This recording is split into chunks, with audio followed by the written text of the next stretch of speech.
दोस्तों एक बार सच्चे दिल से कमेंट बॉक्स में जरूर लिखें जय माता दी। माता रानी आपके सभी कष्टों को दूर करे। माँ वैष्णो के लिए एक लाइक तो बनता है। दोस्तों नवरात्रों के दिनों में अगर मिल जाए आपको ये संकेत तो समझो माँ दुर्गा आपके घर में आ चुकी है। ये संकेत बताते हैं माँ दुर्गा का आशीर्वाद आपको प्राप्त होने वाला है। दोस्तों नवरात्रों के 9 दिन बहुत पवित्र होते हैं। इन 9 दिनों में माँ की शक्ति समस्त संसार में सकारात्मक ऊर्जा भर देती है। आपको बता दें माँ के भक्त उन्हें प्रसन्न करने के लिए तरह तरह के व्रत एवं पूजा पाठ करते हैं। नवरात्रि के 9 दिन अत्यंत महत्वपूर्ण माने गए हैं। इन 9 दिनों में की गई पूजा का फल अवश्य ही मिलता है, क्योंकि इस समय माँ धरती पर भ्रमण करती है और अपने भक्तों पर कृपा बरसाती है। लेकिन क्या आप जानते हैं इन 9 दिनों में अगर आपको ये संकेत मिल जाएं, तो समझो माँ दुर्गा आपकी भक्ति से बहुत खुश है और आपके घर में माता रानी आने वाली है और आपके गरीबी दुख दर्द के दिन समाप्त होने वाले हैं। जल्दी ही आपके जीवन में अच्छा समय आने वाला है। इन संकेतों का मिलना अत्यंत ही शुभ माना गया है, इसीलिए आप इन संकेतों को नजरअंदाज न करें। दोस्तों अगर आप अपने जीवन में कुछ सीखना चाहते हैं तो हमारे चैनल को जरूर सब्सक्राइब करें और इस बेल आइकन को जरूर प्रेस करें। तो आइए शुरू करते हैं। दोस्तों पहला संकेत, जब आप कलश स्थापना करते हैं तो जौ से निकली हरियाली बहुत ही शुभ मानी गई है। कहा जाता है कि जौ से निकली हरियाली हमारे भविष्य में होने वाले अच्छे और बुरे होने का संकेत देती है। ये सभी बातें हमारे आने वाले साल का भविष्य बताती हैं।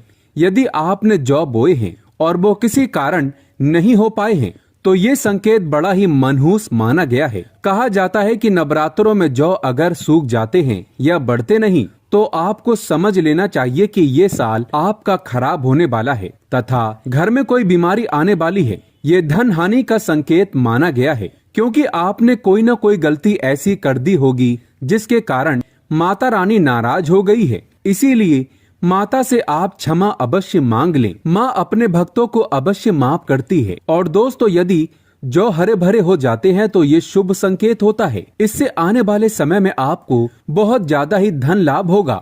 माना जाता है कि 1 रुपए का सिक्का या चांदी का कोई भी सिक्का जौ के बीचों बीच में अगर मिट्टी में दबा दिया जाए तो घर में सुख समृद्धि आती है। माता लक्ष्मी दौड़ी दौड़ी चली आती है। जौ के अंदर हमेशा 1 रुपए का सिक्का अवश्य डालना चाहिए। जौ को खाली नहीं रखना चाहिए, उसमें धन वगैरह अवश्य डालना चाहिए। इससे माता का आशीर्वाद सदैव परिवार पर बना रहता है और जीवन में कोई भी संकट नहीं आता। दोस्तों नंबर 2, यदि आपकी नींद नवरात्रों के दौरान सुबह 4 बजे के आसपास खुलती है तो इसे बड़ा ही शुभ संकेत माना जाता है, क्योंकि ये समय ब्रह्म मुहूर्त कहलाता है। इस समय देवी शक्ति अपने सच्चे भक्तों को ही जगाती है। इस समय उठना मतलब माता की कृपा प्राप्त करने के बराबर माना गया है। ये संकेत बताते हैं कि माता की सच्ची भक्ति का प्रभाव आपके ऊपर हो चुका है और माता रानी आपको जल्दी ही कोई खुशखबरी देने वाली है। माँ आपकी सच्ची भक्ति से बहुत खुश है। दोस्तों नंबर 3,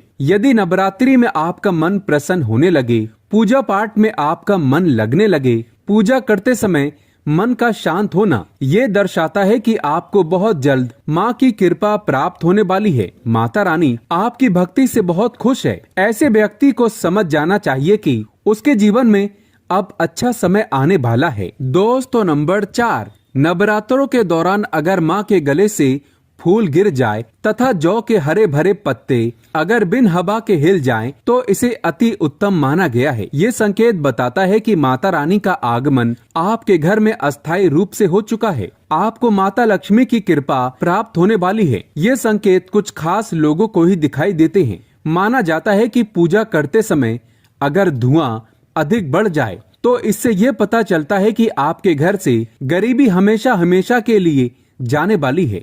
पूजा करते समय धुएं का अधिक होना बहुत ही शुभ और मंगलकारी माना गया है। ये संकेत भविष्य में अच्छे परिणाम को दर्शाते हैं। दोस्तों नंबर 5, द्वार पर गाय का आना। वेदों में बताया जाता है कि नवरात्रि के दौरान गाय माता का घर में आना बड़ा ही शुभ संकेत माना गया है। नवरात्रि में द्वार पर गाय का आना अत्यंत शुभ है। यदि आपके भी द्वार पर गाय आती है तो गाय के माथे पर कुमकुम लगाना ना भूलें तथा गाय को रोटी जरूर खिलाएं। इससे माँ दुर्गा अत्यंत प्रसन्न होगी और आपकी झोली खुशियों से भर देगी। द्वार पर गाय का बार बार आना भी जीवन में आने वाले अच्छे संकेतों की ओर इशारा करता है। दोस्तों नंबर 6, सपने में शेर का दिखाई देना। अगर आपके सपनों में माँ दुर्गा दिखाई देती है, अर्थात कोई भी देवी अगर आपको सपनों में दिखाई देती है तो बड़ा ही शुभ माना गया है। नवरात्रों में पावन अवसर पर माता के दर्शन किसी खास भक्त को ही होते हैं। ये सपने कभी किसी को शेयर मत करना। यदि माता की सवारी तथा शेर रात्रि में सपने में बार बार दिखाई देता है तो माँ दुर्गा आपसे प्रसन्न है। ये संकेत बताते हैं कि जल्दी ही आपकी कोई मनोकामना अवश्य पूर्ण होगी और आपके शत्रुओं का नाश हो जाएगा। माँ दुर्गा का वाहन शेर है, इसीलिए नवरात्रि में शेर का दिखाई देना अत्यंत शुभ संकेत होता है। दोस्तों नंबर 7, यदि कोई छोटी कन्या आपको सुबह सुबह लाल वस्त्र धारण किए हुए दिखाई देती है तो आपने साक्षात माँ दुर्गा के दर्शन किए हैं और वो आपको ये संकेत दे रही है कि अब आपका बुरा समय समाप्त हो चुका है। अब जीवन में सुख समृद्धि के द्वार खुल जाएंगे। दोस्तों नंबर 8, घर पर उल्लू का आना। यदि माँ लक्ष्मी का वाहन उल्लू नवरात्रि में आपके घर पर आकर बैठ जाए तो ये भी शुभ संकेत है। इसका अर्थ है कि माँ लक्ष्मी का आपके घर में प्रवेश हो चुका है और आपकी आर्थिक स्थिति और मजबूत होगी। दोस्तों नंबर 9, यदि ब्रह्म मुहूर्त के समय यानी सुबह के 4 बजे के आसपास घंटियों की आवाज सुनाई दे जाए या शंख की आवाज सुनाई दे जाए तथा कोई भजन सुनाई दे जाए तो बड़ा ही शुभ संकेत माना गया है। इससे ये पता चलता है कि माता रानी आपकी भक्ति से बहुत प्रसन्न है और आपके जीवन में सभी नकारात्मकता का नाश होने वाला है तथा माता लक्ष्मी की कृपा आपको प्राप्त होने वाली है। दोस्तों नंबर 10, नवरात्रों के दौरान घर में काली चींटियों का दिखना, लंबी लंबी लाइन बनाकर मुंह में खाना ले जाते हुए चींटियों को देखना अच्छा संकेत माना गया है। और यदि मंदिर में पूजा करते समय कोई छिपकली आदि दिखाई दे जाए या मंदिर के स्थान की ओर छिपकली चली जाए तो बड़ा ही शुभ संकेत माना गया है। इससे ये पता चलता है कि आपको माता लक्ष्मी की कृपा प्राप्त होने वाली है, माँ का आशीर्वाद आपको मिलने वाला है। नवरात्रों के दौरान मंदिर में छिपकली का दिखना बहुत ही शुभ संकेत माना गया है। आपकी भक्ति का फल आपको शीघ्र ही मिलने वाला है, क्योंकि छिपकली को माता लक्ष्मी का प्रतीक माना गया है। किसी शुभ अवसर पर छिपकली का दिखना मंगलकारी माना गया है। दोस्तों अगर आप वाकई में माँ वैष्णो की कृपा पाना चाहते हैं तो कमेंट बॉक्स में लिखें जय माता दी। माता रानी आपकी झोली खुशियों से भर दे। माँ वैष्णो के लिए एक लाइक तो बनता है।